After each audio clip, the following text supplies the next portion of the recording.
Is this thing on? Welcome back to another episode of Spooled Life Live.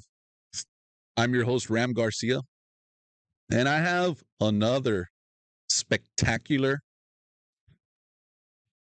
action-packed, what's another good one? Give me a good one. Radical Show for you today, guys. Super rad. There you go. That's a good one. As always, we're in beautiful Corpus Christi, Texas. We're along the coast, in the Gulf Coast, actually. If you're not familiar with Corpus Christi, if you're not familiar with Spooled Life Live, right? Spring break is over, I think. You don't have to worry about the traffic going over the JFK. What's up, fellas? Rudy Aranda, Chris Turner, Jesse Lasper. Laspeyer. You know what? I probably slay his name anyways. Yeah, we just got done fishing with Jesse and there you go. Yeah, Chris Castro's in the house. Two of them. Chris Castro is probably the person that has brought up the most factual comment in Spooled Life Live history. Or maybe it's about 50% factual. He says, two of the most handsome men I know. Oh, wow. I'm not going to say who it is. Take that and run with that one. Right, there you go. For sure. Like I said, we're in beautiful Corpus Christi here at the Roy's Bait and Tackle Studio, coming at you live with all capital letters, right? We're here on the fly shop side. I'm looking at all the Sims gear over here, some of the real sportswear gear as well, right? I see some Huck gear, Howler Brothers gear. I see a banner of Jackson Kayaks over there on the wall over there, poster up. If you're local, one of the headline sponsors of the show is Kuyon Cookers. They're having their grand opening. I wish I had their address. It's somewhere in the Cal Allen, Rob Stownish area. Cruise on over there. It's going to be a hell of a time over there. We might maybe we should do like a sellout time. There you go. I think they were at Lazy Beach last week, and they sold out in less than, I want to say, an hour and a half or something like that. 2.5 hours. Sold out. 300 pounds of crawfish. Shoot, up on Poco killing it on that crawfish game. Boy, Poco Cedillo, man. If he's not setting up by now, I want to say they open at 3 or something like that. If he's not setting up right now, that water better be boiling. The lemons better be in there. The tartar sauce better be ready. Or you don't eat crawfish with tartar sauce? No. Right? It's straight. Butter? Yeah. Butter kind of deal, straight. The shell and all. Roy's Bait and Tackle, Sims Gear, Carbach Brewery. Let's get one of Let's go. It's showtime for the Carbach. Here we go. Well, this one didn't open. We had our first there you go. There you go. Look like I've done that. All right. Jeez. Dude. Here's to my special guest. Right? We're not gonna say his name yet. We're not ready. But it is to him. Ooh, that's clean right there. Ranch water, Meyer, lemon. Ooh, yeah. Ranch water, Meyer, lemon. Like that. Going down. That's good stuff. I like that. Keeping us nice and hydrated for this hot day here in Corpus Christi, right? Hot, windy day. Man, dude, tomorrow's supposed to be good. Tomorrow we got a window, I think about midday. I don't really like fishing after midday. You know, if I don't have my fish on the stringer, if I don't have them in that bag yet, you know, it's just not going to happen. Yeah. You know, unless it's tournament day, I'm fishing about half day and I'm bringing it home. You know what I mean? I'm going to go turn on the barbecue pit, get my mind off the fishing if it was a bad day, right? Sarge Custom Rods. Those are the only rods I use to catch fish. You did not catch fish if you didn't catch it on a Sarge Custom Rod, right? Oh, it don't count. No, it don't. Coke Law Firm. keeping us safe, keeping us out of jail, keeping us out of prison, and keeping those police officers in check, right?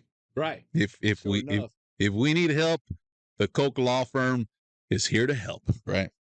Kuyon cookers, stinky pants fishing. If I'm keeping fish, which is most of the time, it's on a damn stinky pants stringer, right? All right, man. So let's get started. Huh? Mighty fine product. Man, I'm telling you right now, dude. Stinky pants over there. The staff over there, stinky pants. And if you notice, stinky pants will do like a post when he's sending them to the shops. Like it'll be like a big, hey, going to Royce Bait and Tackle. Dude, we can't. Royce Bait and Tackle doesn't keep those things in stock, man. You know, it's like, where are all these stringers going? You know? Right? I mean, I may have like 4 stringers in my garage set up, different colors, you know, whatever mood I'm feeling, right? For that day. Whatever I feel the fish, what color they want to see last. You know what I'm talking about? Oh, yeah. Dude, those are some good products. Cruise into Roy's Bait and Tackle and check them out. Or cruise into the website if you are not local. I want to say they're on the Roy's Bait and Tackle website as well, right? If you want to cruise into there. So let's get started. First, there's an event going on tomorrow here at Roy's Bait and Tackle. Roy's will be hosting a rod building seminar with Roger Cedars from Flexcoat on Saturday, April 1st, 2023, 9 a.m. until 2 p.m. Man, that would have been crazier. Talking Flexcoat products and techniques, door prizes, and free custom rod build valued at $750 for the attendees only. But it gets better, guys. 15% off on all rod building supplies. This includes blanks. It will be for that day only and the store only. No holds, layaways, rain checks, or special orders. So if y'all are local, guys, if y'all ain't local, cruise in tomorrow, April Fool's Day, right? Yeah. From 9 a.m. to 2 p.m., it's going to be a hell of a show. If you ever wanted to start building rods, you know, everybody wants to do their own thing nowadays. You know, everybody wants to be somebody. You know what I mean? You know, I'm the type of person just to come in and buy a rod already built. You know, It's a lot of work building a rod. All the right equipment. Yeah. Everything. Yeah. You know, making a bunch of, you know, there's the fishtail. I think they call it a fishtail, a special design. You know what I mean? Getting the wrap nice and tight on there. Get intricate too. Yeah, I just don't got that in me, man. You know, that's too much work. But if you do want to learn, if you got all the stuff, you know, you went crazy on Black Friday. You went crazy when you came into Roy's Bait and Tackle and you bought everything. You're like, dude, I just don't understand this. We're going to have some of the best here, right? Some of the guys that build the rods for Roy's will be in the house as well to teach, come learn, and maybe win yourself a $750 fishing rod, right? Pretty rad. Yeah, dude, that is rad, right? So let's drink to all the rod builders out there that are cruising into the show.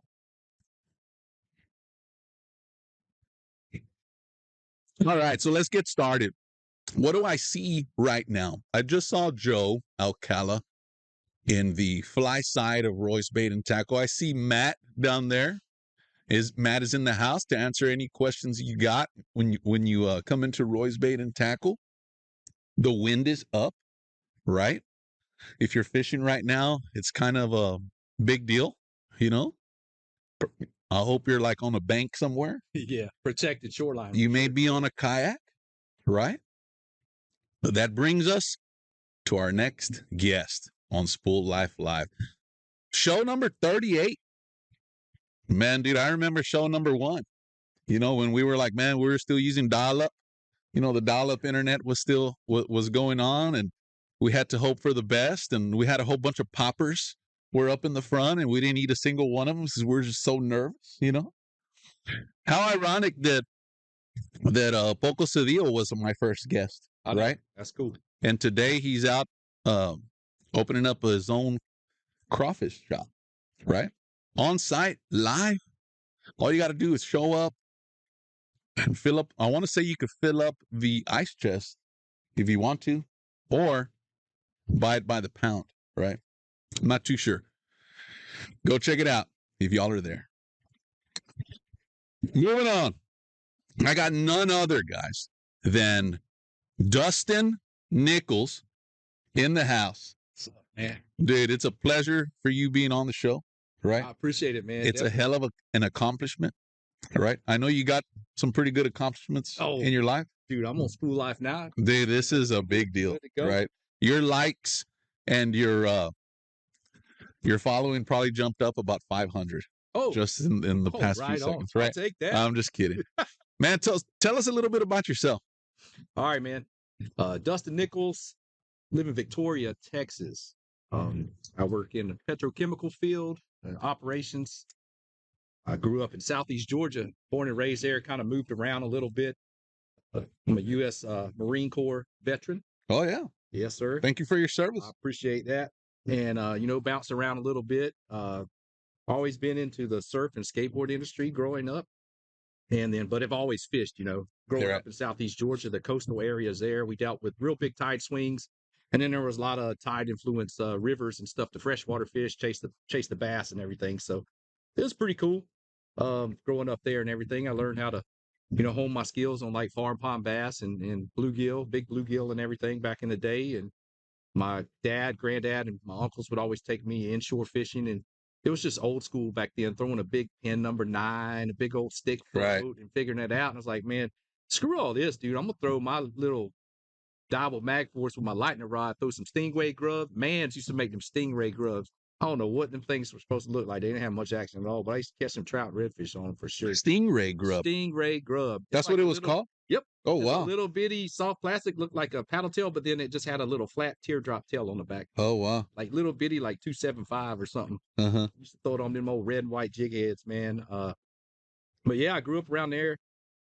Bounced around a little bit, California, chasing, surfing, and sang in a couple like bands and stuff. And so you used to be a singer. I sang in a couple bands, dude. Oh yeah, give us a little number. Oh man, I can't do that right now. Right, Twinkle Twinkle Little Star or something. No, I could rap something for you. Oh, here we go. Here we go. Yeah, my friends, one of my close friends from back home, their band came through Texas last week, and we got to go see them in Austin. And my son and daughter and my daughter's boyfriend came out, and I actually got to close the show out with them to one of their songs called My Pint. Oh yeah, it's an Irish drinking song about drinking, kind of punk rock ska kind of band. And I got to get up and sing a little bit. Give us about 10 seconds of it. Oh yeah, I ain't doing. Oh, all right. I don't know about that. Here after that second carbach, you might. See. Right here we go. See. I'm like man, my daughter's been sick and then allergy season. Right. It's all messed up, boy. Yeah, it's gonna put me on the spot. All right. Well, since you're not, I'm going to. All right, what you got? All right, here we go. Here's a little number from one of my favorites. I'm just kidding. I'm not gonna do it either. Right? Maybe after that third carbog. Y'all already know how I get after one, so I might. By the end of the show, we might be dancing over here. We might be. Right. What came first, skateboarding or kayaking? Oh, skateboarding. Really? Yeah. Skateboarding, surfing, and BMX, like flatland and ramps. Oh, yeah. I was big into that. Oh, BMX, yeah, too. like freestyle, like the flatland tricks and stuff. I was big into that. Also, my friend that I ended up living with him, like my senior year in high school, living with their family, because there was some, when you got some parental drama at times. Right. But yeah, he had a ramp in his yard, man. So, we grew up skateboarding. We had a great skate park down in Jacksonville. I was about 45 minutes away from Kona, which is one of the oldest concrete skate parks in the U.S. Oh, really? Yeah. So, growing up with that, your friends and stuff you meet from skateboarding. I mean, I still got friends to this day. Yeah. That I'm in touch with from back home and that I grew up skating with and BMX riding and all that good stuff. So, well, we see the posts that you come up with about skateboarding and surfing and kayaking, and you're not no offense, right?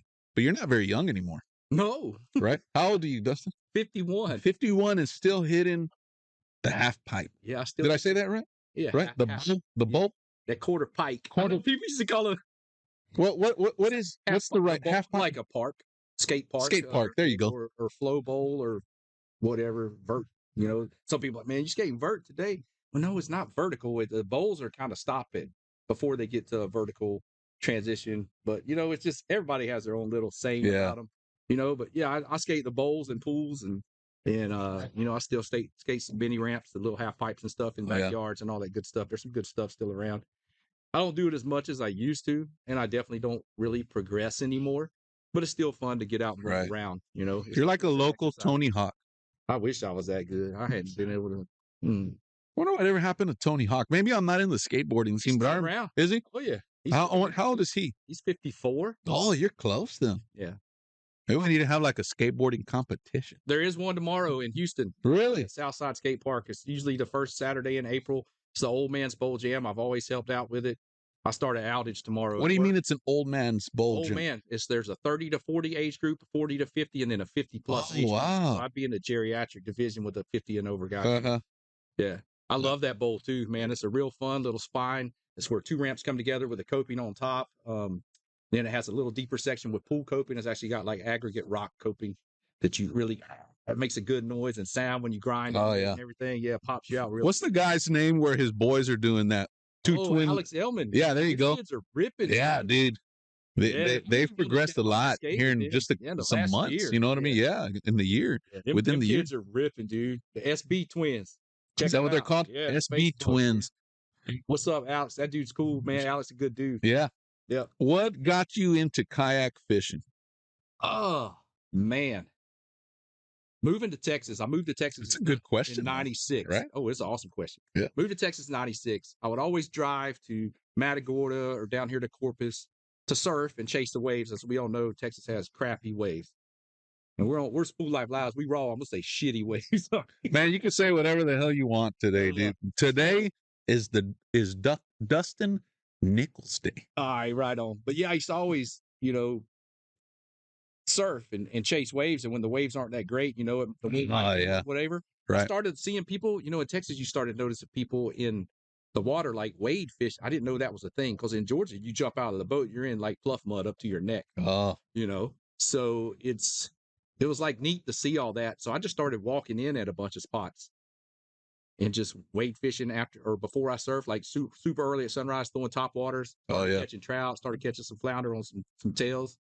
And then I was. Where was this at? Here, Corpus. Oh, in Corpus. Okay. Packery Flats. Okay. And some of that area there, then in Matagorda, and then some stuff in Port Lavaca, some stuff in Keller's Bay. There's some walking spots that I lucked in upon. And just rolling with that, and then seeing some kayaks one day on the water before I was going to surf. And it was like, dude, I can expand my range with that. And I don't have to bust out another 1,000 every time the boat breaks down. Yeah. You know? So that kind of rolled into that. I guess that was around 2014 or 15. Yeah. And I got into it and then where it's at now, I never would have thought it would have came into it, you know. What did you buy? Oh, what was your first kayak? It was a yellow Perception Pescador, a Castor 12.5. Oh yeah. And I used to car top it on a Toyota Corolla S. Oh really? Yeah. Car top because I had the surf rack, so I put the kayak on top. Was it like a little rice burner car? Or? Not really. I did have some of those though. I had because you're a little punk rocky. Yeah, I'm a little punk rocky. Right? Is that what it's called? Punk rocky? Maybe a punk rock redneck. Ah, there you go. Yeah, there you go. Well, that just makes it your own. Yeah. You're like your own little style there. Right? You sound like a lot of people say, Dustin, you sound like you're from Louisiana. Yeah, you do. Like, well, I'm from Georgia. That's close enough. Still close enough. That low country is what they call it. But there is a difference, right? Yeah. Georgia. There's a difference in the food and the stuff too. We could talk about food. That's a whole nother topic. Was that more like fried chicken? Yes, yeah, Georgia, Southern food and stuff. Good. We got good Georgia white shrimp over there. So there's a lot of influence. A lot of influence in Georgia came from like the Geechees like some of the slaves and stuff over there, like the food and stuff from West Africa. Oh, Like some of their shrimp dishes, the shrimp mole, and some other things over there, like got some influence from there, and it's pretty neat to I learn don't about. know if Georgia could keep up with Corpus Christi seafood. I don't know. It's pretty dang close. Really? Yeah, where I grew up is right on the water. Oh yeah. St. Simon's Island, Sea Island, Jekyll, Brunswick is a big. Have you ever had shrimp. Corpus Christi seafood other than boatnet? Yeah, there's some places around here that have Like the Whataburger, probably?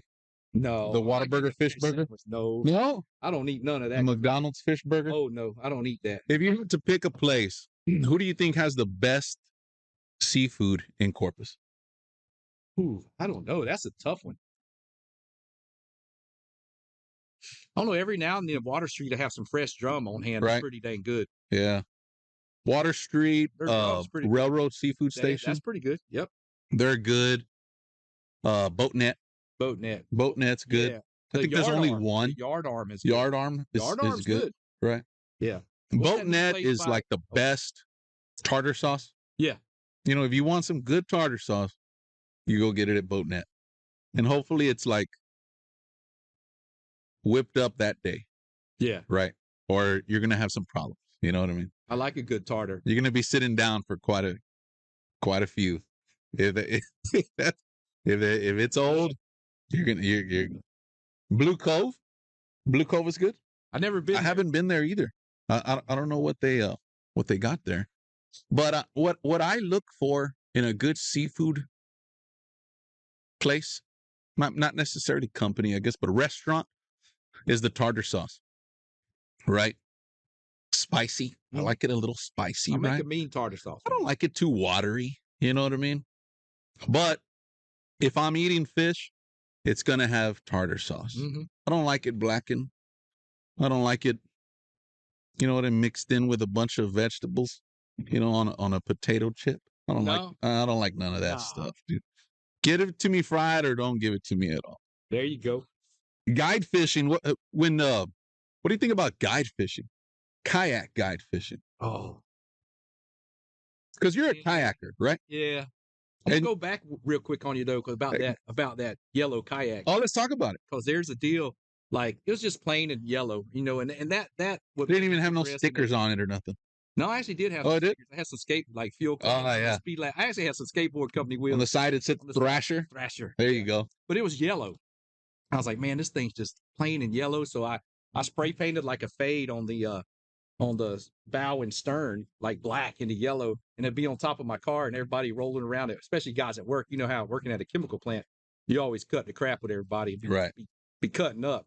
They're like, gosh dang, Dustin, man, you look like the big old bruised banana on top of your car. And it's like the bruised banana. So you would take it to work. Yeah, I'd take it to work and fish after my night shifts. Like today, I worked night shifts last night, and then I slept for a couple hours and then drove over here to Corpus and burning the midnight oil, man. That's how I get to fish so much, is them graveyards. Sometimes I'm able to fish after work in the morning or fish after work in the evening. That's tough. But yeah, I was just going back about that bruised banana. It's kind of funny to think back to that first kayak and what path that has led me down to this day. You know, that is pretty cool.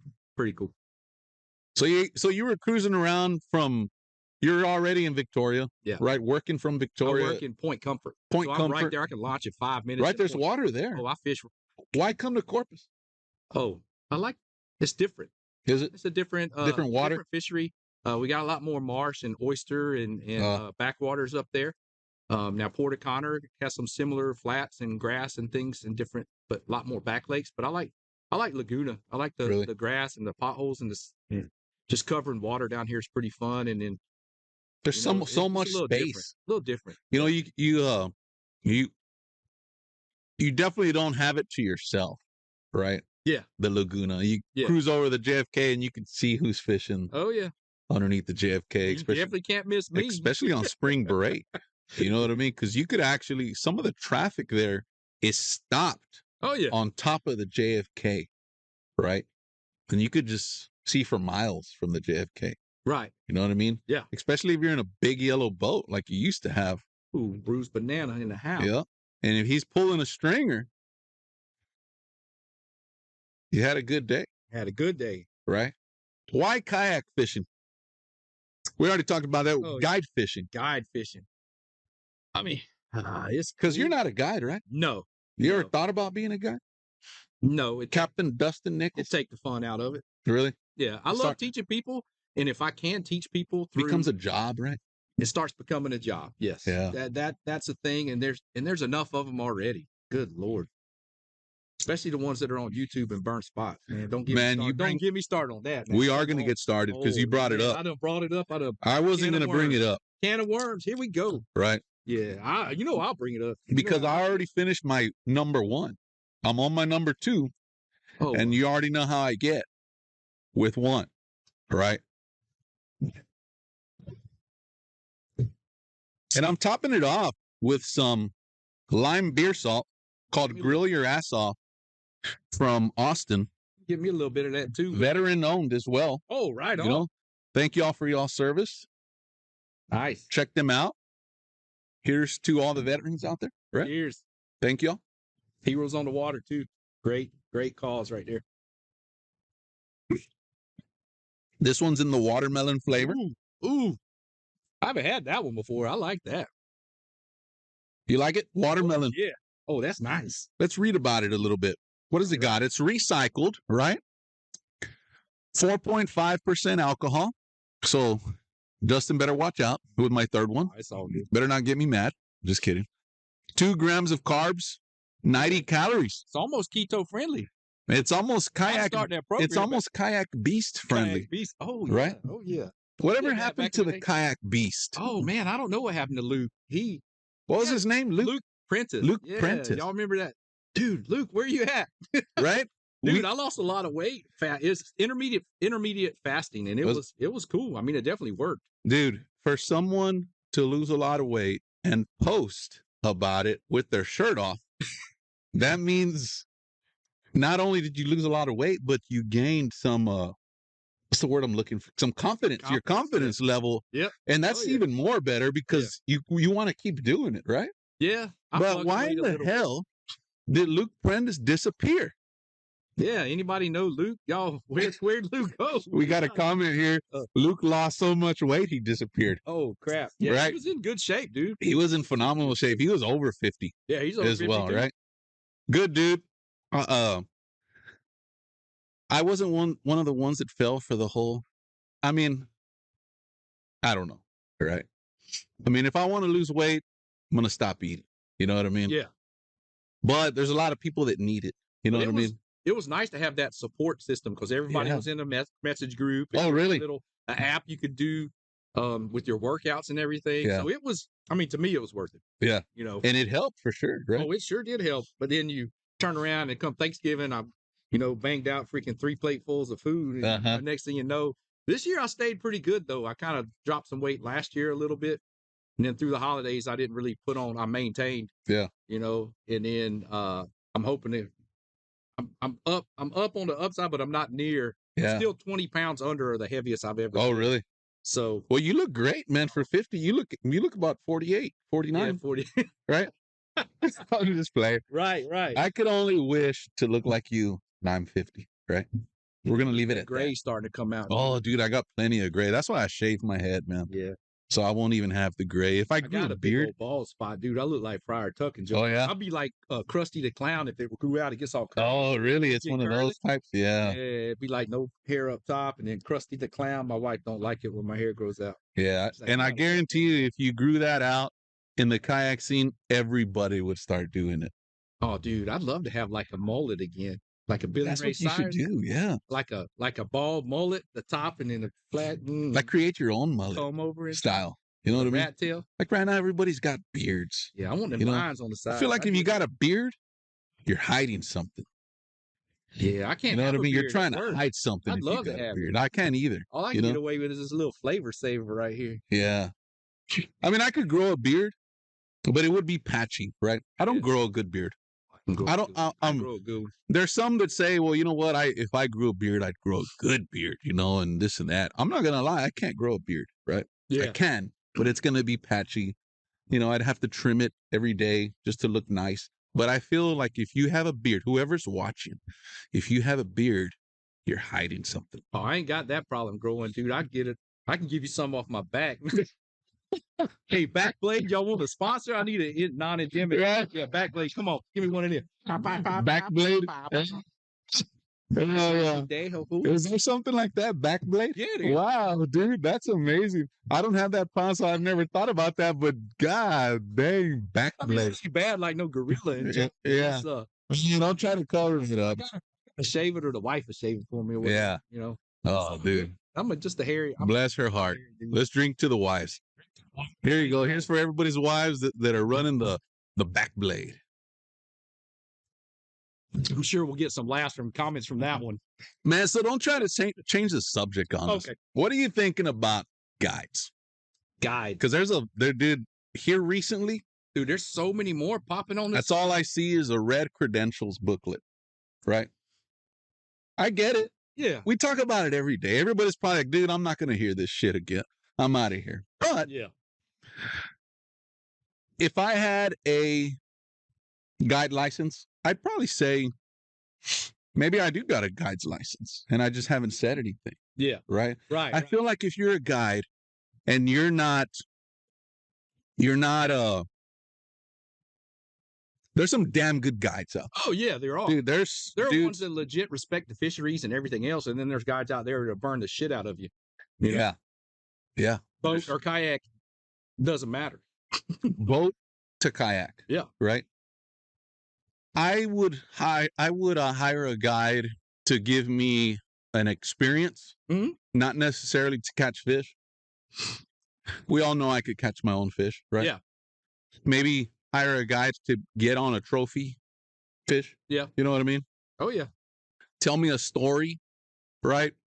Tell me a story to where I come home and I'm sitting with my wife and I'm opening up a car box and I'm like, dude, this is what happened. Oh, yeah. Today. And it was amazing, right?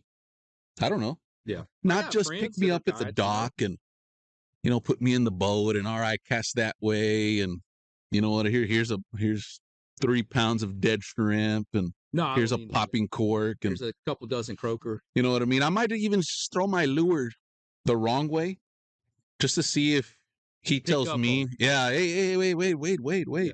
Turn that spinning reel the other way around or turn that egg beater going. Yeah, turn that that bait caster the other way around. You know what I mean? Something like that. I get it that guides are gonna come up.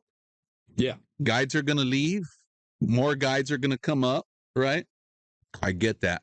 But when you're doing it to obviously make money. Yes. Right? Support your family. Yeah, I get all that stuff. No, but how do you really feel about it?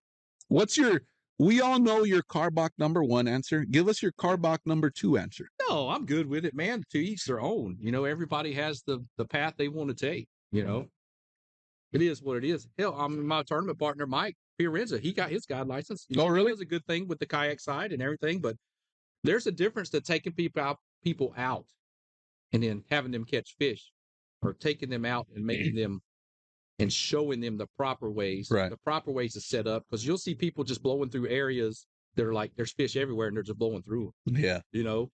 I for one, I've used guides before on the freshwater side and the saltwater side. I actually fished with Phil Spencer. Oh, really? Back in the day, when kind of like in the early stages, actually paid for a trip with him. Yeah. Just to learn a new area and to break down a new area that I wasn't familiar with. Yeah. Without kind of cut the learning curve, as he says all the time. There you go. Phil, man, I love Phil, dude. He's been around the scene a long time, and he had a lot of knowledge and was really helpful on the water. I will tell you that right now. If I ever purchase a guide's trip, a guided trip, that spot is mine. Don't get mad when you see me at that spot again. For the next couple of months. Yeah. You know what I mean? I bought that spot and it's mine. So don't go telling me that I can't fish that spot again. There's some out there that might do that.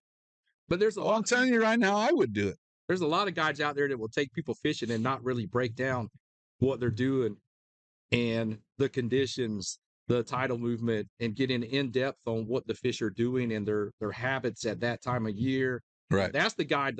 The teaching guide is the ones that I like to see out there. Yeah.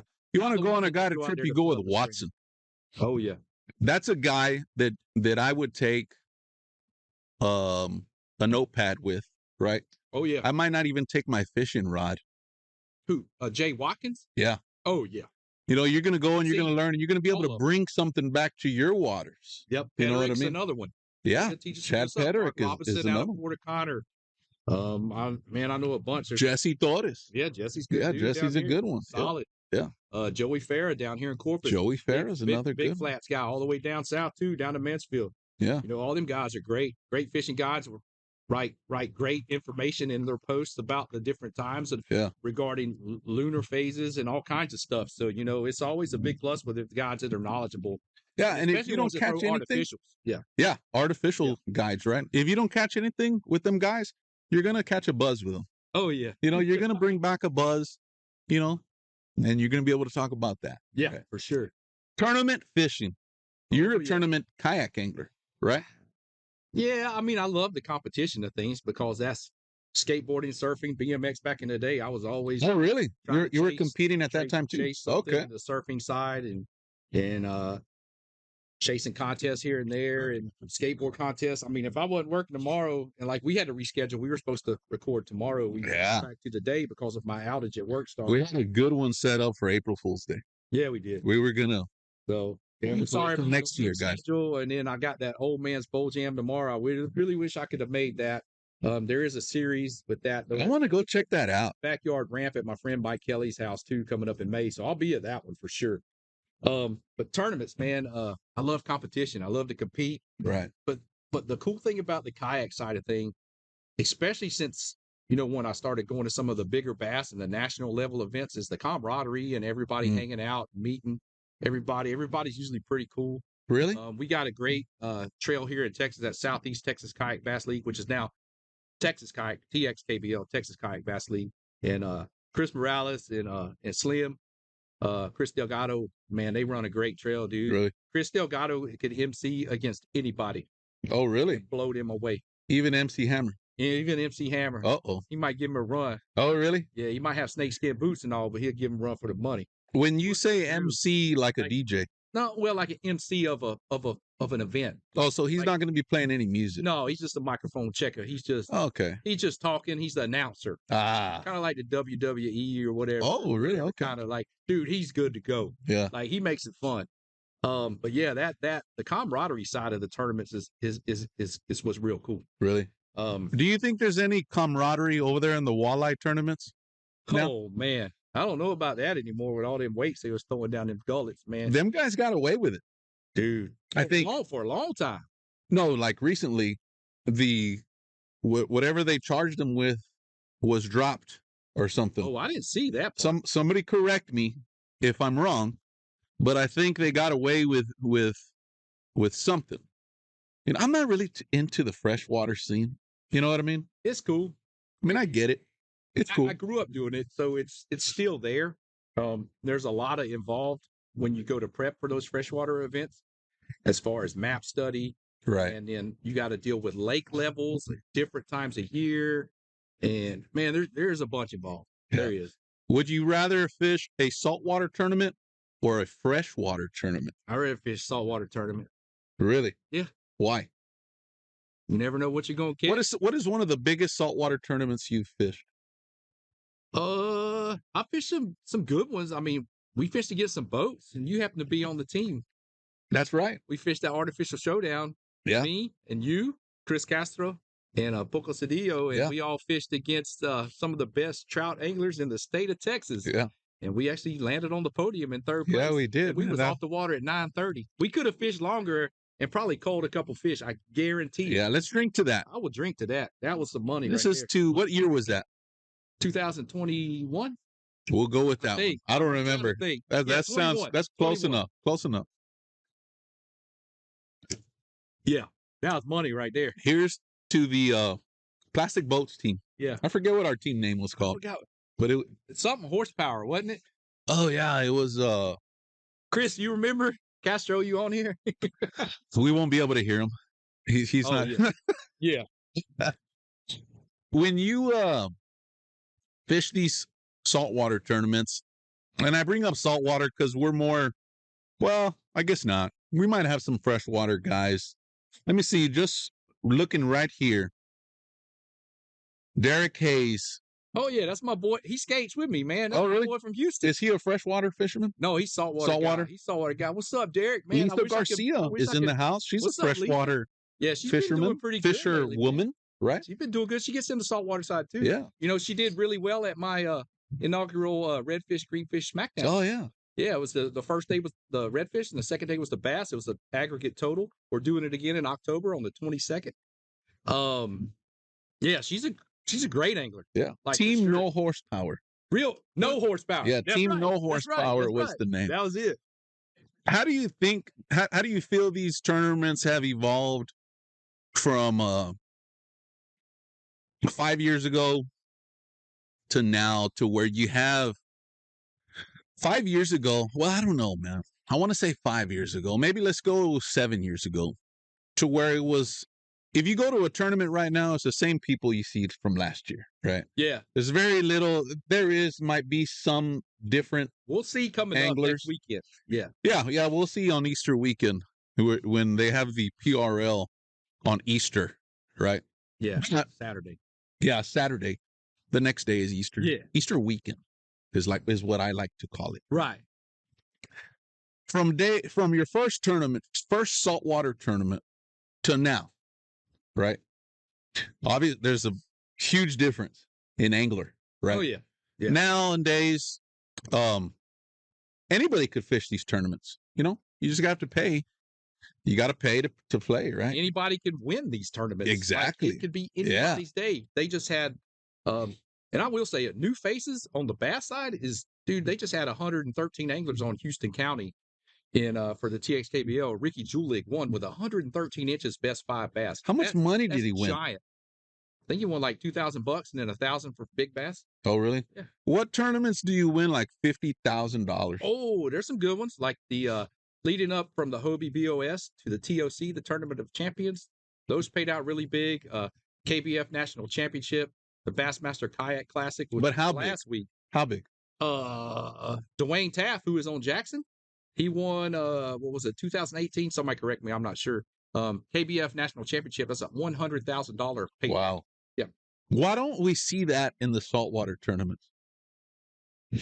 Your opinion, right? Guys, let me stop it right here. All right. Y'all don't get mad. This is Dustin Nichols' opinion. This is raw. This is real, raw, yeah, and live with all capital letters. This ain't Lower Kai's live. All right. We capping. This is for real. All right. Yeah. Oh man, that's a tough one. You got a lot more sponsorship involved on the bass side of things. Bass fishing's pushed a lot more. You think it's the sponsorships that ditch out more money? I'm not sure on that one. I know, the IFA used to be around and did some good stuff for a while, but the pots weren't nowhere near $50,000. Nowhere near 50,000. We tried to do some stuff with KBF Redfish Series. It eventually became Kayak Saltwater Series. Yeah, there you go. I worked with I was doing what happened some to social that? media with that. It just kind of went to the wayside. Really? For some reason, participation saltwater anglers are really tough to jump on board the CPR, the catch photo release. They want to keep those fish. There were some people. Well, no, the taking the photos and doing it on the tournament management app. People were finding out ways to place things under the fish to make them fit within the slot. Definitely some fish manipulation going on. So it pissed off a lot of people. Yeah. Like for sure. So I know quite a few trails are doing that. The Florida Redfish League boat tournaments, they actually had a kayak divisions this year. And they've had a pretty good turnout over there. Yeah, but that doesn't explain why because if I did a tournament, it'd be way up there. I'm just kidding, right? Yeah. I'm just kidding, guys. That doesn't explain why our pots are so low. And I say low. The entry fees are bigger. $5,000 is a lot of money to win. Yeah. But when you go from $50,000, $100,000 to winning $5,000. Yeah, but there were 800 people or 700 people in that. Even the tournament we fished, the Artificial Showdown, the pot was $20,000. Yeah, we were less than a half a pound away. There wasn't a lot of people that entered the tournament. No, 43 teams. Right. But the entry fees kind of play into that as well. Some people that might just be getting into kayak fishing or have been around the last few years probably aren't as prone to pay $250 to fish against. There's fishing tournaments that are $100, yep. and there's over 100 anglers. Yeah. And the pots aren't. That's $10,000 right there. Yeah, and you don't win that much, right? Yeah. Where is all the money going to? We need like a investigator. Breakdown. We need an investigator to figure all this stuff out. If y'all are noticing, somebody's probably like, man, what is he putting on that drink now? He went from salt to this other. Oh, that's a different bottle, right? Now we're topping it off with at the 45-minute mark. Oh, wow. I like to. You might go pretty long. That was quick, man. At the 45 and 39-minute mark, I usually like to top off my drink with Ocotillo Salt Company House Blend. Oh yeah. Another one from Austin, right? This is more like the chile lime. Oh yeah, it's got a little chile in it. Yeah. Kind of Mexican-y. Like the tajin almost. Yeah, kind of like that. Yeah, there you go. There you go. I mess with my daughter and call it all the time. What is it? Tajin? Tajin. Is that what it is? That correct? Yeah. So somebody say the correct way to say it. Tajin. Or Tajin, right? Yeah. Tajin? Or tajin? No, I thought it was tajin. That's the way I would say it. I'm a güero as they come, dude. Yeah. White boy from Georgia. Right. There you go. But that's what we're topping it off now for the second half of the show. Yeah. Right? Roll your T's, fellas. Here you go. Is there a T in? Oh, there is. At the beginning, yeah. But how do you roll that? I can't roll the R's or nothing. Well, this one's a T. It's not an R. Spanish in high school. That's right. All I know is how to go to the baño. That's about it. Hey, I did real good. Yeah. I did real good in PE. So I roll my R's. Yeah. On point. Good. You know what I mean? Moving along. We're running out of time. Oh, we good, brother. Tournaments. What I want to see in a tournament is what I feel that's lacking, right? All the tournament anglers are about to delete me, or I might get in trouble for it. I get in trouble at least like once every show. Oh, I'm gonna go on a rant here in a second. Don't worry about that. Okay. Right. I want to feel like I'm one of the boaters. I've fished multiple tournaments to where I feel like the kayakers are left out. Yep, I can see that. There's not a lot of money in the kayakers. I get it, right? Okay. But we still did pay. If you would have rose the tournament fees, we probably still would have paid, you know? We don't do it because how much the entry fee is. We do it because we want to compete. Yeah. We want to look cool on the recap, right? We want to write the long recaps, and we want to give all our sponsors a shout out, and so stuff like that, right? It doesn't matter if the entry fee is $500, $600, $700. You're going to have the elites there, right? You want to become an elite? You're going to have to pay. True. It costs money, right? To compete with the people that perform. You know what I mean? I want to be fed. I've been to tournaments that the boaters get fed and the kayakers don't have to show up to the captain's meeting. Yeah, we got the scraps. Yeah. Yeah. You know what I mean? We're the peons. And you know what I mean? We brought in more weight than them too. It's like, you know what I mean? Them damn kayak guys, man, come on. Right? It's all good. It's not all good, because if it stays all good, it never changes. You know what I mean? Yeah. If the kayaking community doesn't say, no, dude, I want this too. You know what I mean? It stays the same, and the tournament directors reap the benefit. There's what I mean? Kayakers on the water than ever before. That's what I'm saying. I mean, it's okay not to compete, right? It's okay. It's okay, just fun fish. Yeah, it's okay to come to Roy's and get you a kayak and say, you know what? I just want to fish. Yeah. I don't want to deal with all the drama at the tournaments and stuff like that. I just want to get a kayak. I want to be able to fish, and I don't even care if I don't catch anything. True. I just want to be out there. Be on the water. Just got off a turnaround. Yeah. I just want to go somewhere by myself. You know what I mean? I'm not even taking any fishing rods.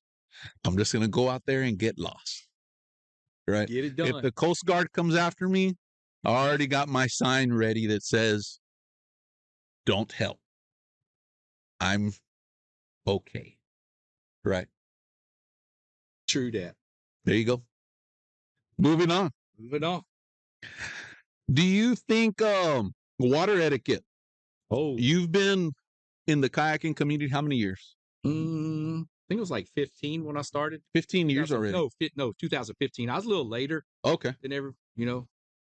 I was wade fishing for many years, but the kayak, I didn't really, pick up a kayak 2015, I believe. And it was right after an outage. I picked up that old bruised banana, but it was, right away I started meeting people and got into back when cats used to be through ACK, Kayak Anglers Tournament Series, the Bass Series.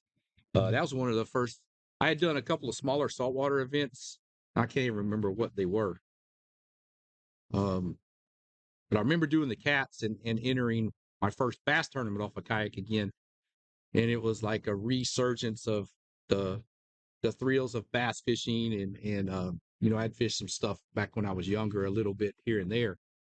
But it was like bam, boom, tournaments, the competitive edge, kind of shifted from that surfing and skateboarding straight to that fishing again. It's like, man, the fishing's coming back strong, because I'll be first to say that when I was a kid, I'd watch cartoons, but dude, Hank Parker, Bill Dance, Jimmy Houston, Roland Martin, on them Saturday mornings, I was watching them fishing shows, dude. Yeah. Do you think Bill Dance's falls and all that stuff is real? Oh, that's for real, dude. That dude, yeah. How do you know it's real? Hilarious. Especially the bees stinging him and jumping in the water. Oh, yeah. That's some funny stuff right there. Hey, it's hard to fake, right? Y'all want to get a good laugh, y'all go look Bill Dance bloopers on YouTube and y'all will laugh your butt off. So they're real. Yeah, that's real. That dude hit the trailer hitch with his knee and fall out his boat, back it up, boat. Yeah, there's some good ones on there for sure. Yeah. I can see the bee stings being real, but the rest, yeah, I don't know, man. My uncle Terry, my uncle Ralph, my dad's brothers, they always mess with me like, Dustin, he's got a guy in scuba tanks down there putting fish on the hook for him when they film it. Oh, really? It's like, no, they don't. Oh, yeah, he might. Never know. Yeah. Yeah, Roland Martin catching giants too.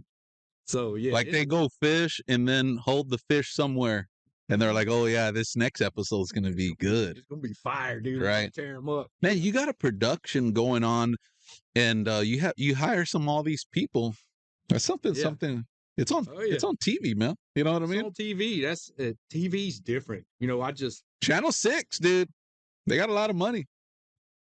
Was it on Channel 6? I can't remember what it was. I was in Georgia. It was something else. It was probably different over there. It was like different. Comcast over there or something. I can't remember what it was. Like Time Warner. Ago. We used to have the HBO boxes that had like 3 little deals, and you could go in there with a card and like wiggle it and like flip it and make it work. You get a whole 25 extra channels if you wiggle. I remember watching like Benny Hill and stuff back in the day. I don't know if anybody remembers the Benny Hill show, but it was like there'd be some boobies every now and then pop across the screen, and I'd be like, back then we were still watching cartoons, man. You know what I mean? Yeah. I watched like Space Giants, Space Ghost, and Herculoids, and like Ultraman, dude. Ultraman was So there was no X-Men or nothing like that. That back in the day, maybe some comics, but not on the cartoon. I graduated in 1989.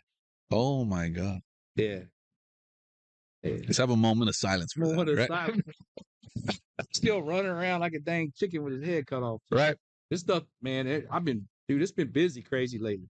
Crazy, busy, crazy. Poor sportsmanship, right? Yeah. Coming off the water. When you're on the water and you roll up to I'm gonna get in trouble for saying this. Oh shit. And I'm gonna write it down because I want to explain this stuff. But when you run up to an upcoming guide spot, right? You roll up and there's a whole bunch of people there, and they get mad for you being there. How do you feel about that? Like when this is, you're a seasoned angler, right? I'll call you that. Okay, I'll take it. Seasoned angler, right? With your age and your experience with kayaking and stuff like that, you have spots that maybe some people have never seen before or have never fished, right? Mhm. Maybe they seen them on Google Maps. They're like, far between, but there's still some out there. right? When you roll up to these spots that over the years you've started to see people show up, you know what I mean? And they're coming with clients now. Yeah. You know, first you see them by themselves and, you know, they're like, oh, wow, I can make some money off this spot here. Mhm. Now they're coming with clients. Now they're bringing their friends. Next week, those friends are coming and they got clients now. Yeah. You know what I mean? And all of a sudden they're guides. How do you feel about that I mean, being on the water? that's How a do you tough one. approach it, first of all? Well, Or you just let it normally, happen? if you're launching before lines in, you're there before they get there in the first place. This is just Yeah. this is not in the tournament scene. This Okay, is just in general. this is Yeah. regular day, regular I've actually fishing for seen a fun. couple boats back in some areas lately that there's normally not boats in. It's usually airboats and duck hunters. And there was a couple shallow sports back up in there, trying to run shallow in some stuff, and they were running aground, and they're figuring out it's not easy to run a real boat back in there real quick because I go pretty far back in some back lakes, and you know, it's just like I'm hoping they don't figure out the ways in and out of there because it's going to really, really dissipate the fish that like to Right. spool up real heavy. Yeah. You know, because I mean, you know, here Back Bay is a prime example. When you can start getting boats that run real shallow up in there, it dissipates the schools and makes them real skittish. I don't know, maybe I don't know, because I know one of the things I saw a lot is you know, that Bassmaster Redfish series. Oh yeah. If anybody watches a live stream on that, they pretty much show you where everybody's fishing. Yeah. Yeah, that's Just like true. on the bass side of the lakes, they do the same thing. So here's a pro tip of the day: go watch the Bassmaster Right. Redfish series on YouTube. Yeah, there are a whole bunch of pros that are See where fishing the there. People were fishing, and it's pretty much community holes and everything. So Yeah. there's not a lot of so-called secret spots anymore. Yeah. There's way too much pressure on the water. The fishing industry is just tremendous here in Texas. Yeah, So it's media. we got a man. great asset, but The media ruined it. we got to get people conservation minded for it to continue to be the fishery it is, though, Right. for sure. Do you think upcoming anglers, I say upcoming, right? Yeah. Do you think they wanting to be, and I'm using the term lightly, pro kayak anglers? Is there even still a shot for that to happen? That's a tough one. So I don't know. If there is so-called pro kayak anglers, there's not many of them out there. Right.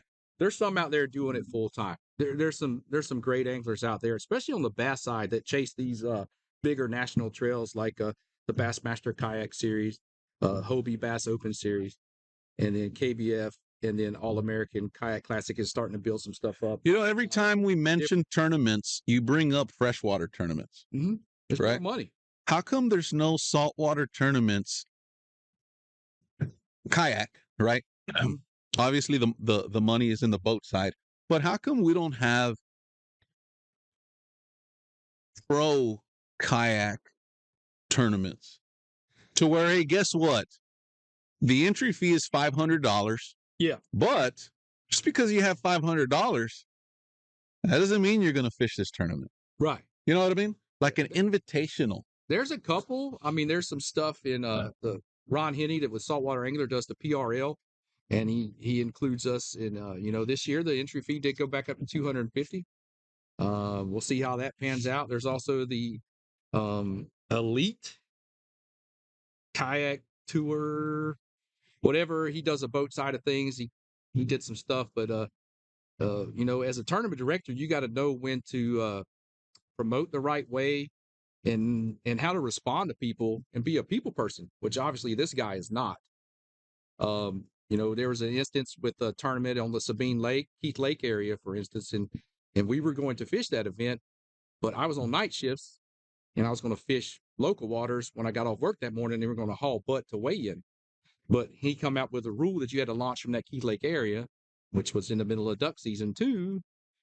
I hate duck season. Oh yeah. And then he turned around and tried to flip it around without getting all the details and assume something and post stuff on the elite site, saying so and so guys want to fish and pot lick their own waters and they don't want to show up to kayak weigh-ins and they want to do this and that. They must not be involved in the industry. And he was referring to me and Mike Fiorenza when he came out about that.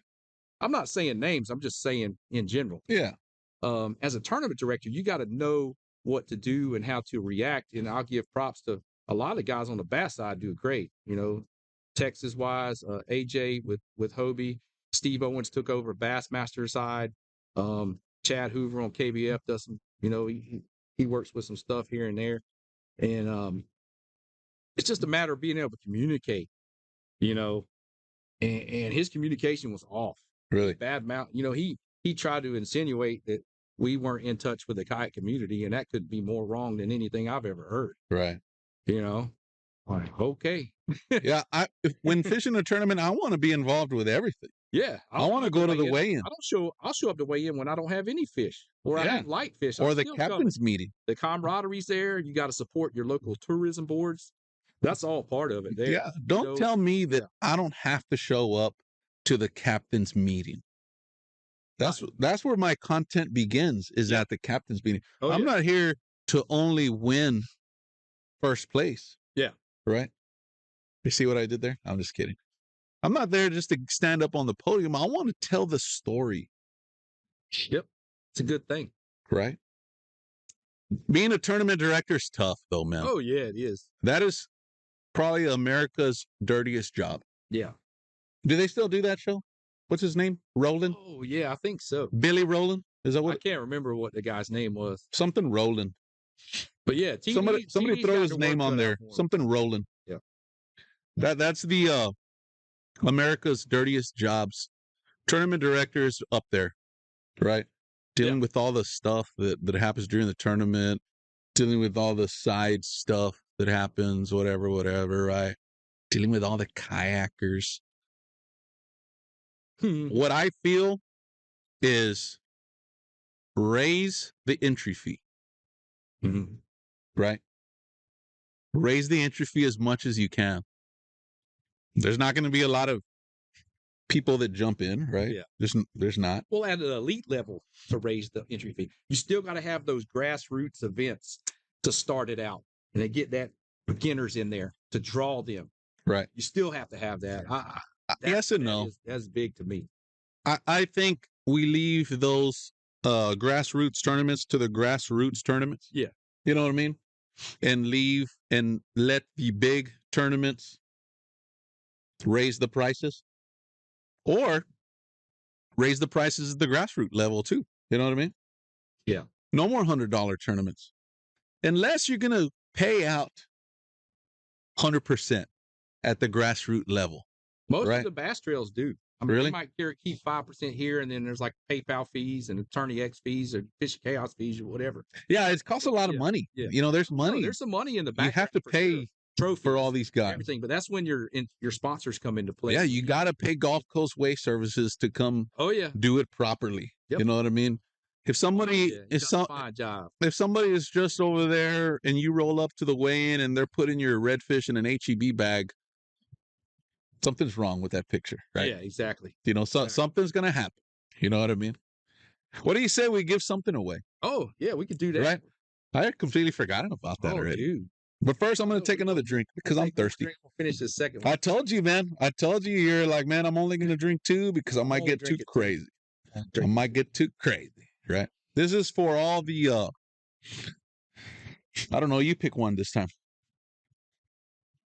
Man, you put me on the spot. Tournament fishing. Oh, here's for all the tournament. There we go. There. Saltwater. Tournament season 2023. 2023. Good to go. What are we giving away? What we got? Oh, I got something. We can give away this right here. All right. Got a short shirt from Real Sportswear. People love giveaway time. And some Grande. Real Sportswear. Obviously, Sport Life Live is backed by Sims. But we don't discriminate here as Pool Life Live, right? You can find real sportswear here at Roy's Bait and Tackle as well. We got this shirt in large size. Large size. All right. It's got extra medium. It's got a cool redfish in the back swimming away. Right? Real. Got some grande lures. Yes, sir. We have a airtail shad, which has the hollow shad, like a fluke action, but you can put little glass rattles in the back. Are those some of your favorites? Oh yeah, that's one of my favorite colors right there. That's what I just caught some snook on in Florida. Oh really? Silver. Yep. Then the kicking shrimp and the lime truce disco, and then a kickback shad, the 4-inch in tequila shot. It's I like that color. That color's money in the clear water. Yeah. Yep. So yeah, I guess we'll go with that. What do you want to make them? First person, guys. I tell you what. I'm going to go not with first person. I'm going to go with this number right here. Okay. Right? I keep on saying first person, Yeah. right? Tell me what kayak was Dustin's first kayak? Oh, no. Let's see if they got it. Don't get that confused, guys, right? If they don't get it right, they can. Yeah, we'll see what happens. Someone's going to get it right. Somebody's going to get You better get it right. For Dustin's yellow banana, does that count? No, it wasn't yellow banana, so that's not. Oh, it wasn't? Oh, it was Oh, okay. something else. Ah, It was what a banana gets when it turns dark. I'll take that one if they get the right. we Right. got a Perception Sport. Nope. No. Man. Kilroy. Bruised. No. Perception. Well, it is a perception, but what was it? I want the brand. Just give me the brand and the model. Yeah. Brand and model, guys. Yellow Perception Bruised Banana. Oh, that's close enough. Is it? That. Yeah. You like that one? Yeah, it was a perception. Yellow is the bruised banana. And then the other one said yellow banana, but no, bruised banana was a nickname because I painted a black fade on it. Okay, well, that's close enough. Perception Pescador. That's even closer? That's exactly what it was. Okay, so Pescador. Camille Null is going to be pissed off. She's about to delete us all. So we put a number right here, guys. And what number was it? 2. Right? It's number 2. Number 2. Right? Rudy Aranda. Go. Oh, Cole Bendel. Perception Pescador 12. Yeah. That's close. That's close. But it's not correct. The correct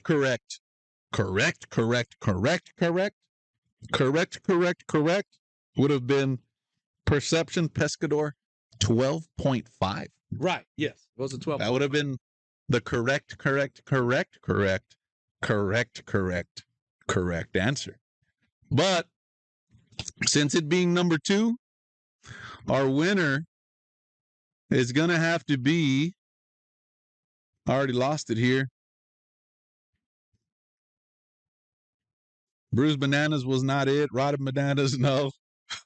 All right, where am I at here? Who's the winner? We just seen it. Pescador, Kilroy, Rotted Banana. Is it? Yeah, Perception Pescador 12.5. Rudy Aranda, right? Yep. Rudy Aranda.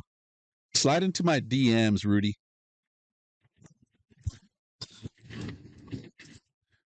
Yo, way to go, Rudy. Shout out to Rudy Aranda, man. He fishes over there, those freshwater redfish. Yeah. Right? That's a It's a little different. yeah. I went over there and fished an event over there. Did you? Yeah. Was For the Fin Addict or something like that? Fin Addict? Yeah.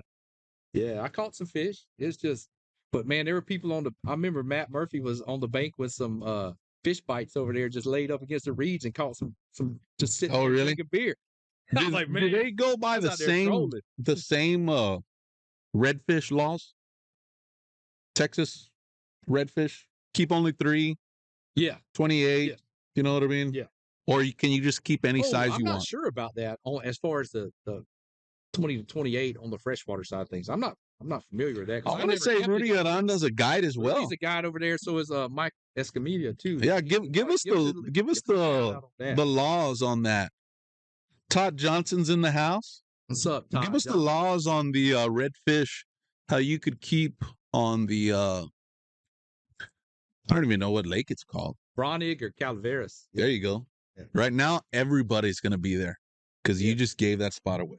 Oh, yeah. Right. Everybody's already there. Shout out to Rudy Aranda on winning this prize package. We're going to get it. We're going to get it out to you. No max limit. Oh, no. Wow. It's different. That's a hell of a fish fry. It is for sure. Right? Keep all you want. And they're so easy to catch. Yeah. Are they? I've never caught one. It's pretty different. I mean, you do have to use your electronics, like your down imaging, side scan, definitely play a role in it. And, being a bass fisherman, I'm familiar with that. So it's something a little different. And you're trolling, you're finding schools, trolling rattle traps or dropping a swim bait down to them. Right. A little bit different. What's harder, catching a bass or catching a redfish?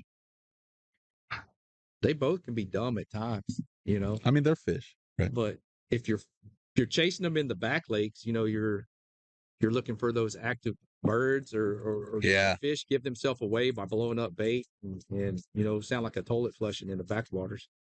I mean, there's different things here and there that you pick up on over the years with time on the water.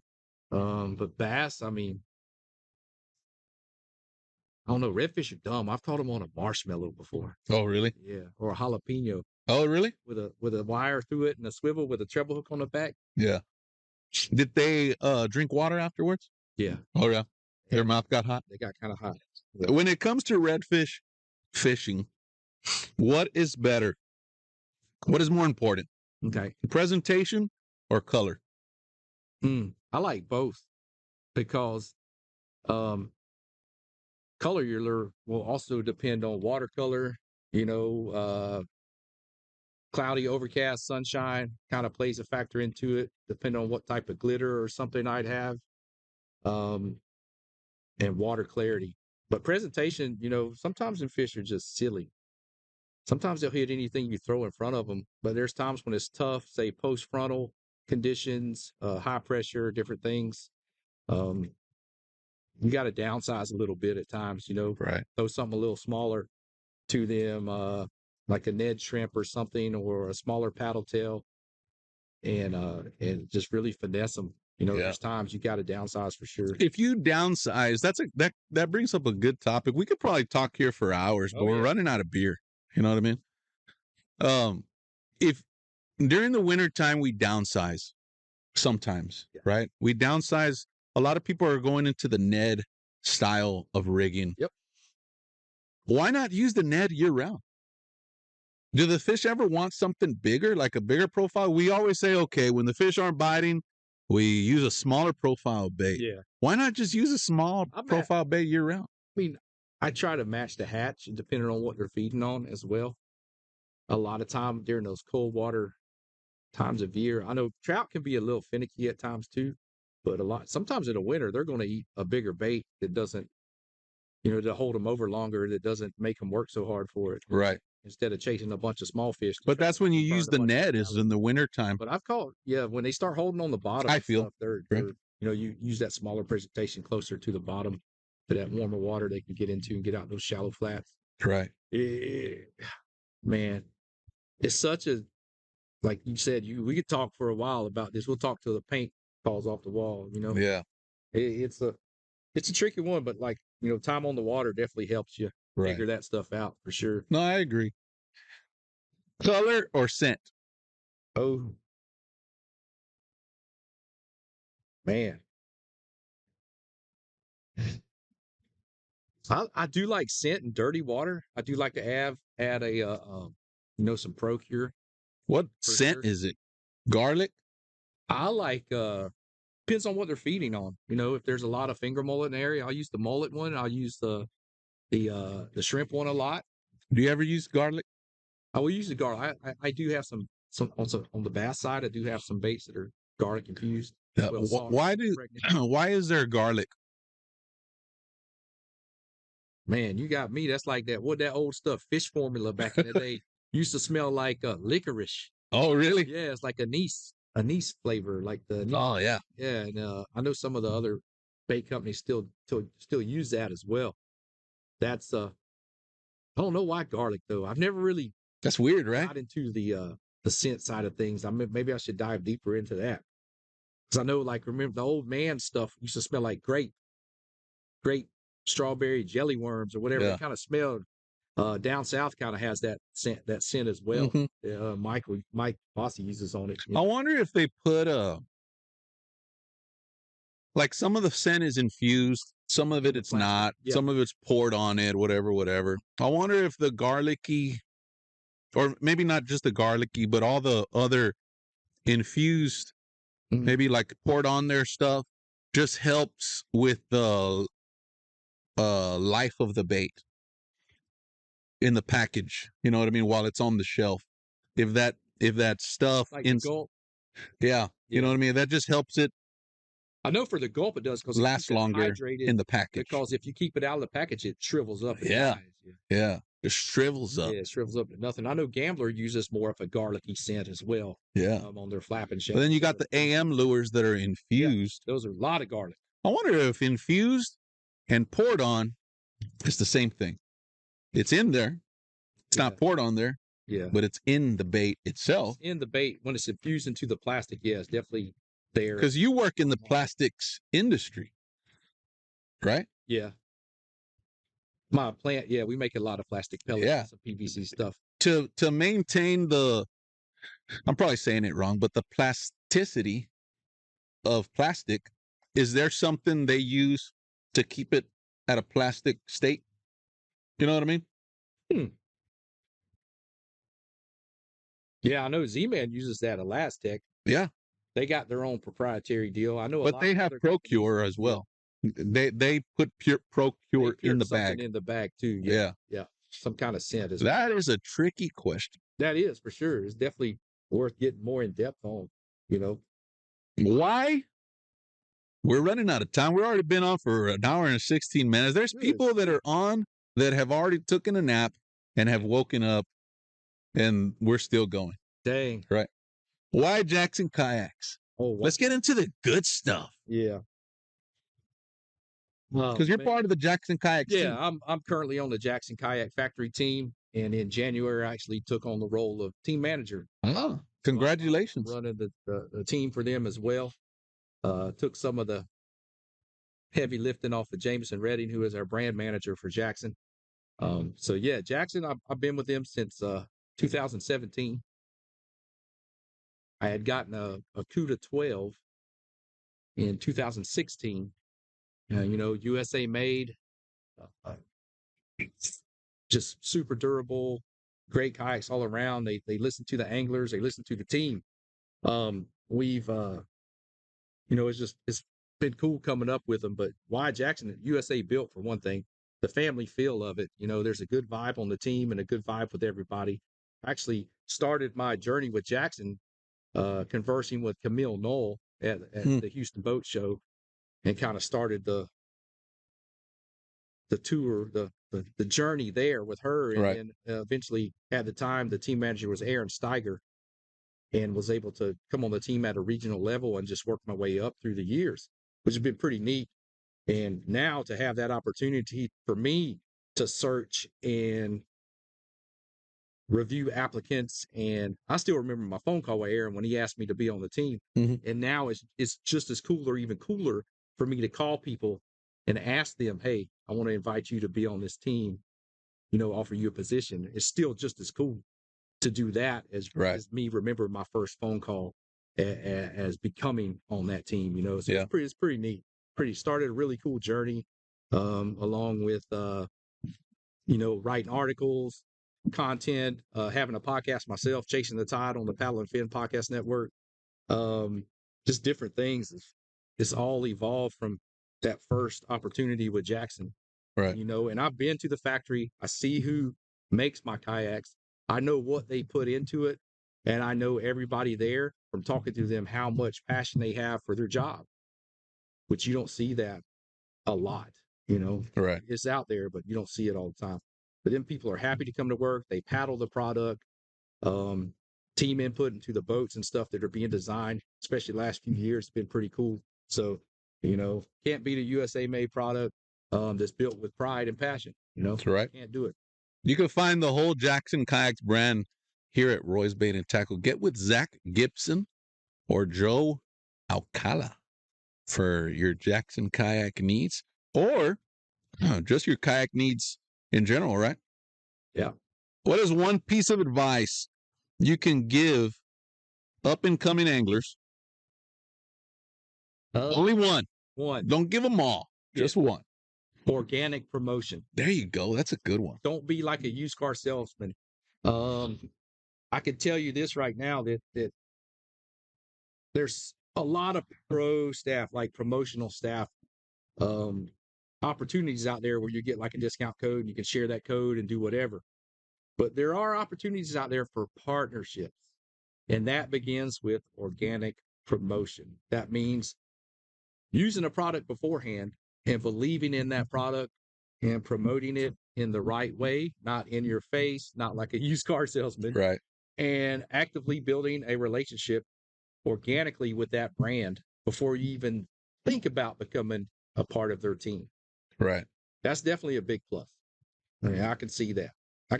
And I can speak volumes on that one, because that's the majority of the partnerships I have been through organic promotion.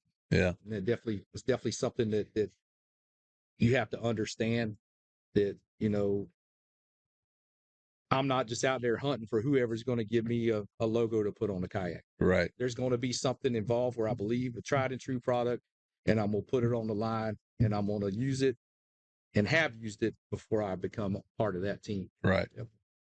Is there any upcoming anglers anymore? Up and coming? Oh, yeah. There's quite a few. Going fishing, you're an angler. Yeah. Right? But at your level, is there any up and coming anglers that you'll see in 5 years take your spot at Jackson? Oh, that's a good one. Like, will Jackson say, you know what, Dustin's time is done. Dustin lost his fire. Dustin can't even walk anymore. You know what I mean? We need to bring this other, little fiery, firecracker. Yeah, this guy that's got some pop into the scene. He's been pushing. He's got what it takes. Yeah. Do you think there's any of that anymore? Oh yeah, there's plenty of enthusiasm on the team. Just in general, everywhere. Yeah, there's still people that want to come up. If they're on the team, they already got it. It's already in. I'm talking about up and coming. Yeah. Right. There's some people with some fire out there. Really? And there's some lady anglers out there, just like. So there's still hope. There's still hope. Lisa, dude, that girl's on. She's ready to go. She's fishing all the events. She's going about the right way. She's doing some good things out there. There's some younger anglers coming up. There's a guy in California we just put on the team recently. It's going to do some good things with the Take 2, which is a recreational kayak, but a lot of people are using that as a single angle platform and putting all the bells and whistles with the live scope, bow mount, or the torpedo on the back, and making that thing a tournament machine. And that's next on my list, because I can put the live well behind me on that one. Right. Yeah, a lot of room on that deck. Cool. So yeah, there's some people coming up, some guys in Florida I got my eye on. There's some stuff going on, man. It's good stuff. What is next for Dustin Nichols? Oh, we're just gonna keep grinding, man. Traveling, getting out there, putting some content out there. Always enjoy taking photos on the water and sharing my experience with everyone. Some tournaments coming up, PRL, a couple of Bassmaster events I might be able to make. We just wrapped up filming for Road Trip Angler in Florida a few weeks back. Got a couple episodes coming with Road Trip Angler with Jameson, which is, Jackson's a partner of them, along with some of his other sponsors and stuff. So we've had a good time doing that, and just traveling. The fun tour stops have been really cool. Got a lot more of those coming up at some dealers in Tennessee and Georgia. I know Caney forecast one this weekend, and then there's one at the Dugout next weekend. And then that'll be continuing through the Midwest, and they'll be on the road out to California. I wish I could make some of those California stops, dude, because I want to get over there and catch some of those lingcod and those cabezon, like the offshore stuff looks sick over there. So yeah, California is a I definitely want to fish over there one day. Right. It's a haul, but you definitely don't want to go to the H-E-B in California. oh, they don't have one. And if they did, They got a route. it would be super expensive. Yeah, it'd be way expensive. That's an expensive place to live. Oh, it's way expensive. And they're all moving to Austin. A lot of them are moving to Austin. So better watch out. Sure. Better watch out, yeah, Austin. we're just gonna Nothing against the Californians. Man. Hey, don't go delete me, guys, for all the Californians in the house. Right. Oh, yeah. I lived over there at one time. It's all good. I'm not sure where the place I stayed at was lower. It was near Compton. Long Beach? I don't think so. It was where Marathon. Oh. Marathon. The refinery there. Yeah, Phillips 66 is at down there. I forget. I'll find out and I'll post it later. There you go. Let's throw a shout out to your sponsors and team. Yeah, thanks for Jackson for believing in me many years ago. I've been stoked to come up through the ranks there with the team and factory level here, and then the team manager taking over and trying to grow the team and grow the brand. Their partner also, they make Orion coolers. I'm gonna stop you real quick. Yeah. If any kayakers are on, they would want to be part of the Jackson team. Yeah. What are you looking for? Everybody has their niche, man. You don't have to be a tournament angler. You can be a recreational guy that just enjoys being, or gal that just enjoys being on the water and enjoys fishing. That make a close connection with a Jackson dealer. Share some content here and there. Community outreach is always good. Somebody involved in the fishing industry already, that's good to go. Tournament anglers, yes, but you don't have to be a tournament angler. Right. You can just be a fun fisherman and get out there and get me some usable content, and we'll be good to go. Right. Help promote the brand organically. That's the way it is. All right, keep going. So cool. Keep going. Torquedo. I want to thank Torquedo for believing in me the past few years. Definitely a privilege to be included in that team with some of the names that are on that team. Right. Jeff Little, appreciate that. Matt Ball. Three Bells Outfitters. I'm associated with the dealer up in the Northeast. The big online sales dealer, and then a big kayak dealer up there in Connecticut. So thanks to them. Waterloo, local company, Waterloo Rods in Victoria, my hometown. Appreciate Jimmy and the crew support me over the years. Beck and Maston Coastal Bend, got a GMC and Buick dealership there in Robstown. Got a partnership with those guys. Take care of me, keeping me on the vehicle, and keep me on the road and rolling. Anything that comes out of Robstown is A+. A+. Catch Products, Duke, and all the guys at Catch. Thanks for making the best measuring boards out there for all the CPR events. Yak Gadget just recently got on Dakota Lithium. Good to go. Grande Fishing and Skinny Water Lurco. Be on the lookout for some new stuff coming from Grande. Got some stuff coming down the pipes. Be ready for that. Chopping Block Victoria. You talking about having a partnership right there. Right. You go get your meats right there, your prime meats at the Chopping Block in Victoria. They make some of the best boudin, and I've had some good stuff from Louisiana. Do they got poppers there? Yeah. Oh, yeah. They got poppers with boudin in the poppers. Do they got fajitas? Oh, yeah. They got fajitas, Wagyu fajita. Do they got mollejas? No, they don't got that. Oh, man. It's all good, though. Dakota Lithium just came on with them recently as well. Oh, really? Real sportswear. Just got on with Andrew and the crew there. So stoked to be wearing the real stuff. I've worn it for, 5-6 years now. Was finally able through organic promotion to get on with Real and start promoting them as well as part of their team. Dubro Fishing, another company just getting into the kayak side of things, doing some good stuff out there. So my boy Brian Schiller's out there working on the side in the industry with them. And then that's about it. We'll wrap that up. Right. I almost had to take another drink of my beer. I know, right? Hey, and it's that's work. So to be able to grow and prosper with these companies, it takes work. I mean, it does. Yeah. You can't just expect to be on a team without putting some work into it. It's a lot of work. You know what I mean? You have to want this, and it has to come after everything else. Because you do have a real job. I have a real job, yeah. You know what I mean? I wouldn't call it a real job. Oh, yeah. I mean, all this stuff is for real as well, right? But there is a job you have that you have to go to every day to provide for your family. You know what I mean? True.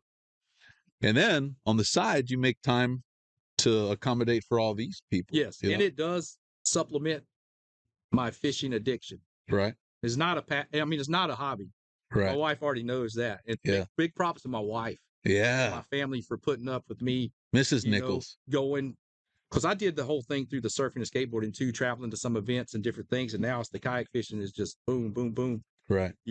So man, thanks, Jen. I really appreciate you. Shout out to Jen. Yeah, shout out to Jen. I got a couple. You know what? You don't have no more. We're going to open this one. We never opened these. Oh, yeah? Ever. I'm going to open this. Yeah, we're going to open these for Jen. Okay. Jen Nichols. Yep. You're making history right Teacher extraordinaire. Yep. We're there you go. Those away. This one's for you. Yep. I wouldn't be able to do it without her. That's the most important one right there. Yeah. Man, don't cry on me, man. You crying? All right. No. We'll put them back. We'll put them back. No, but no, it takes a good family. And prayers to your daughter. Oh, right? Man. She's sick. Yeah, she's getting some testing done. And get some testing done. Right? She's been kind of hopefully she gets through that stuff. Appreciate right? that. Man. Yeah. But yeah, it doesn't, the fishing side of things, it does supplement the kayak addiction, So that's a good thing. Yeah. It's able to help and, road trips, I was just in Florida, helps out a little bit here and there, help me be able to continue this journey, because it's only beginning, I think. I think there's more in store. Oh yeah. It's gonna get better, man. Man, thank you so much, guys. We've been on for 1 hour and 31 minutes. I think this is the longest show I've had. I think. I don't know. We might get an award for Dustin. Oh, you can't have another podcast host on and not think it's going to go long, because I'll talk the paint off the wall. Just an Oscar. Yeah. We might get an Oscar for this one. I'm not sure. I don't know. Okay. I'll have to see. Makeup. Hey, I got any makeup. Aren't the Oscars this week? Right? Or something like that. No, the filters are on. You got it. Okay, we got you covered. I want to thank my headline sponsors. The Spooled Life Live show sponsors is Roy's Bait and Tackle, Sims Fishing Gear, Carbach Brewery, keeping us nice and fresh, right? Sarge Custom Rods, the Coke Law Firm, Cito Corpus Christi, Forever Last Gear, Kuyon Cookers, which are their grand opening is today. Well, I think they opened at 3. We still got time to go get in line, right? I had my cot over there, but I had to come to the show, so somebody probably took it by now. And Stinky Pants Fishing, right? We got room for one more. I know that took at least 30 minutes to say. We got room for one more. I don't want to go too much. I don't want to make it too much about sponsors, the show. It takes sponsors to have the show, right? It can't just be for fun, right? We tried that. It's tough to get some good equipment, get a good equipment. Oh, yeah. Get some good sound. I hope the sound was good today. We spent a lot of money on that. More money is on the way for sound, right? We want good quality. We're going to do some traveling here in the next couple of months, right? It's not cheap. It takes a lot. We do a lot of giveaways, right? Dustin forgot all his giveaways. So he had to go downstairs and pick some of his favorites out of the Roy's Bait and Tackle shelves, right?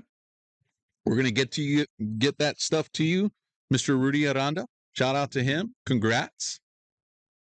But nonetheless, it's been a hell of a show. It's Saturday. No, it's Friday. Right? I've already had about 3. Y'all already know how I get. Yeah. It's not spring break. The wind is up. If you all do get out on the water, be safe, right? If you're going to fish out of a Jackson kayak. If you don't have one, we got plenty here at Roy's Bait and Tackle. We also got plenty of Waterloo rods here as well. Oh, yeah. My preference is more of a Sarge custom rod. Yeah. But each their own. Yeah. You know what I mean? Find your preference and stick with it. Yep. Right? What else you got, Dustin? Man. To be real, man. How more real can you be than on this show? Like, do you want to be REAL or REEL? REEL. There you go. Real. Yeah. And rad. And RAD. RAD, super rad. Rad Dad. There you go. Thank y'all so much for tuning in. We're going to take a little break. And we'll be back with Dustin Nichols. I'm just kidding. Next time, right? We'll talk about some glide bait. Yeah, we were going to talk about that. Man, glide baits. Overran a little bit, but yeah. We got glide baits here, 6 cents. Got some glide baits. JRZ has some good glide baits coming out too that are custom painted. They're expensive. Oh yeah, glide baits. Go swim for them. That's definitely not a bait you want to go throw and it just keep on going. You got to swim if you lose them. Your spool stops, but your bait's still going. You know what I mean? The right rods come into play for sure. That's tough, and that's a whole different episode and to be continued. Yeah, that's like part 2, right? Yeah. Oh yeah, 2.0 redo. Guys, it's been a hell of a show. I'm gonna let you all get on with y'all's Friday. I know y'all's bosses are all pissed off, and you're like, dude, we've already spent about an hour and 35 minutes and 36 seconds with this dude. Exactly. You know what I mean? Todd Johnson left his job to come watch it live here at the Roy's Bait and Tackle Studio. That means something, right? We might be winning an award. I told you the Oscars are this week. I think it might have been next week. I might have missed it. But nonetheless, I'll see you all next time. We got Easter coming up. Yeah. Everybody be safe. Everybody be safe out there on the road. Be safe. I can't even keep a straight face because Todd Johnson is like right there. We're getting heart emojis through the hand. Yeah. I'm gonna